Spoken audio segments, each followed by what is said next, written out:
Hey Jose. Hey Faris, I miss the days when we Christians and you Muslims could see eye to eye. If only these political leaders hadn't ruined everything. True, the assimilation between your people and mine seemed to let us come together regardless of our differences. Our scholars fear that close contact between us will be a threat to Islamic faith. My bishops are scared that there will be some confusion about essential Christian doctrines. We will soon become like the East, where there is mutual animosity between us that limits interaction. I'm afraid so. We hold great respect for you though, even adopting Frankish weapons and methods of fortification.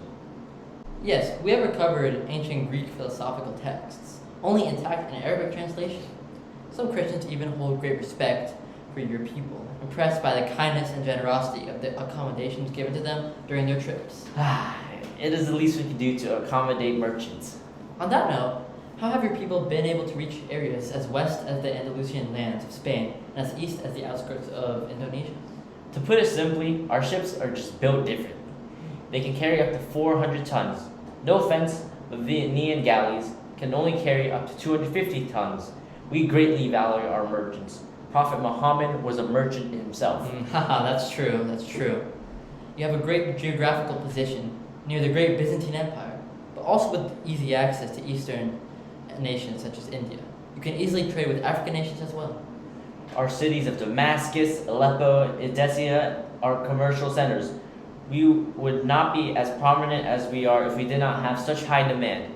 These trading hubs allow us to strengthen our economy as we gain resources such as spices, wood, silk, various fruits, cotton, slaves, and minerals and ores. And this seems to be the beginning of a capitalistic society in the Islamic world. The Khazars, Chinese, and Azwazians all flock to your ports to trade. Trade has helped us immensely, even spreading our religion among other people. Political tensions also allowed us to capitalize on our enemies' downfalls.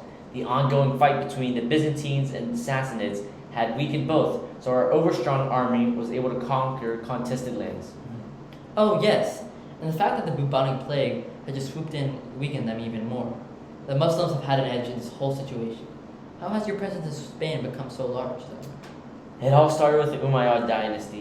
An Umayyad prince created an independent regime in Cordoba after fleeing death from the Abbasids. Eventually, we gained more power and transformed the territory that we are today. I've heard. So what happened is that this was the first territory that broke away from the Baghdad-centered caliphate, right? That is correct. Just to clear some confusion, the caliphate is an administrator that governs the whole empire. Yes, but many parts of the empire have local independence. As long as public order is maintained and taxes are paid, the government will not interfere.